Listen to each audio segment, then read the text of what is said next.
So the enzyme has a special, and it does this through proton tunneling. It's really clever. The enzyme sets up a situation where the proton has to go through a skinny space, and the deuteron can't fit. So it keeps it from reacting if it has a deuterium atom attached to it. So the microbes wouldn't touch the TMAO. They came from the deuterated choline. They wouldn't touch it. Whereas if it didn't have any deuterium in it, they could convert it into really useful things, because it can convert it to methane and to formaldehyde, both of which are going to be low in deuterium if the source was. And also because there's that filter that they don't like to do it if there's a deuterium already. So they're filtering out the bad guys, shipping them off to the liver. So the TMAO becomes enriched in deuterium because what's left behind, is enriched. So TMAO becomes a marker for both gut dysbiosis and deuterium toxicity in the methylation pathways. Right. Methylation pathways. So they said that they had eggs, they had humans who ate tons of eggs, and they had humans who took this deuterated TMAO, deuterated choline. The ones who took the deuterated choline, the TMAO levels went through the roof. The ones who ate the eggs, no problem at all. Nothing. Fascinating. Okay, So if I can just try to add my 2 cents or summarize here. So basically there's this molecule that people have connected to certain chronic diseases, TMAO, and or trimethylamine, right? Or whatever it is. TMAO, the one that's TMAO, TMAO.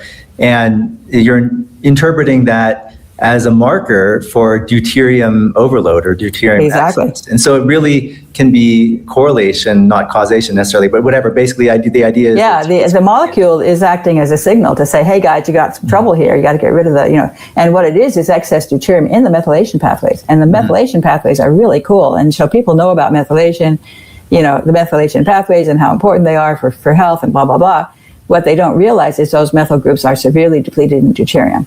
Right. If they're natural, but this choline bitartrate that people take doesn't have that filter. So you're dumping excess deuterium into the methylation pathways. Yeah, and so just for the audience, if you're listening and you're deciding between eating steak and eggs for breakfast or taking a whole bunch of supplements that would be equivalent to the nutrients in the steak and eggs, you should eat the steak and eggs. That's right. That's right. And I tell you glycine as well. So glycine actually, it's the smallest amino acid. It has just the one carbon in the core, and that carbon is deuterium depleted because it comes from formaldehyde. Glycine is a carrier of a methylene unit that can be fed to folate. Methyl tetrahydrofolate. You probably don't know the chemistry, but methyl tetrahydrofolate is made by the microbes. And the methyl is passed over to homocysteine to make methionine. And so methionine is a universal methyl donor. And that's an amino acid.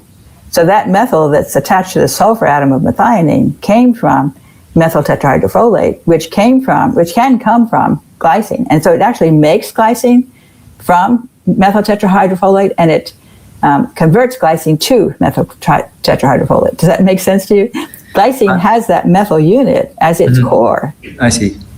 So that's pretty cool. So glycine is actually a low deuterium nutrient if it's natural. But of course, all the glycine you take as a supplement is not natural. Very interesting. Okay, I have to check my magnesium glycinate. And maybe stop taking that. But no, this is a great point. And I have been trying to gradually wean off my supplements as much as possible and just become more and more natural. And just so the audience knows, Stephanie's research is providing the theoretical justification for doing that, that supplements are not equivalent to real food.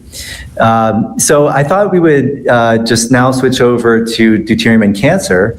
And so I just want to add my own personal note that I first came across your theory of cancer when listening to an interview with